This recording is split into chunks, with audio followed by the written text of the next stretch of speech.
It was the Christmas of 1969. I remember it like it was yesterday. That night, I found myself sitting in the kitchen on the floor in the darkness, as I often did those days, all alone. That night, I was listening to Christmas carols on the radio, and Silent Night came on. It took me a few moments to recognize the voices, but it was the distinctive harmonies of Simon and Garfunkel. And as I was lulled into that peace, suddenly the 7 o'clock news began to bleed in. And that happened so often in those days with radio.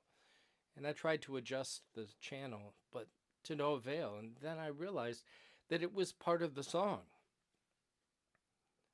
And as the song went on, the news got louder. News about the war in Vietnam, about anti war protests, about racial tensions, about political upheaval, about mass murders. And the longer the song went on, the louder the news got, and the quieter Silent Night got. Until at the end of the song, they were almost the same volume. And you were left fighting, trying to decide which one you would listen to. It was easy on that night to know which voice dominated in my life. It was the voice of darkness. My dad lay dying in a hospital bed in the other room. He would be dead in 4 months. The world was crazy with war, with racial tensions, all that stuff going on.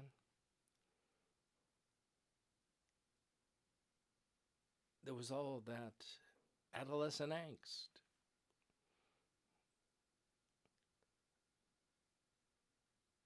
Was this really Christmas? Or would the darkness overcome me again? It was the one and only time I heard that song. I never heard it again, but I will never forget it.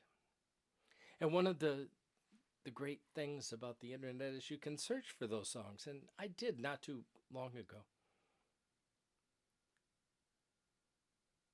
And I found once again it was so hard to drown out the news and focus on those beautiful words of Silent Night. Because the world we live in is dark. Personally, as our communities, our nation, our world, the darkness is all around us. Last night, the solstice, the darkest night of the year, I heard those strains again. And I was led to remember the words of Isaiah, spoken to a world equally in darkness, in very troubling times. It was a word of hope. The people that have walked in darkness have seen a great light, and the darkness will not overcome it. Oh, how I needed to hear those words.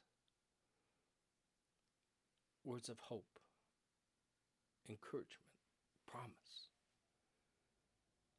In the midst of the darkness that seems to drown out all of the sense of this holiday season. this gift that we have been given. It is hard to see the light in the darkness, and yet, as I have been reminded again and again on Christmas Eve, how little light it takes to illumine the world, to break through the darkness. In the darkness, one little candle lit can guide us. And that light has come into the world in that infant we call the Christ child. And his light will not go out. Even death could not extinguish it. It is that light we celebrate this season, and it is that light that shines among us, full of grace and truth. One of the strangest things about this Christmas for me will be not standing before the congregation holding the lighted candle and lighting others' candles. For 40-some years, I've been the bearer of the light on Christmas Eve. And this year, for the first time in my memory, it seems, I will be the recipient of that light. And maybe that's how it should be.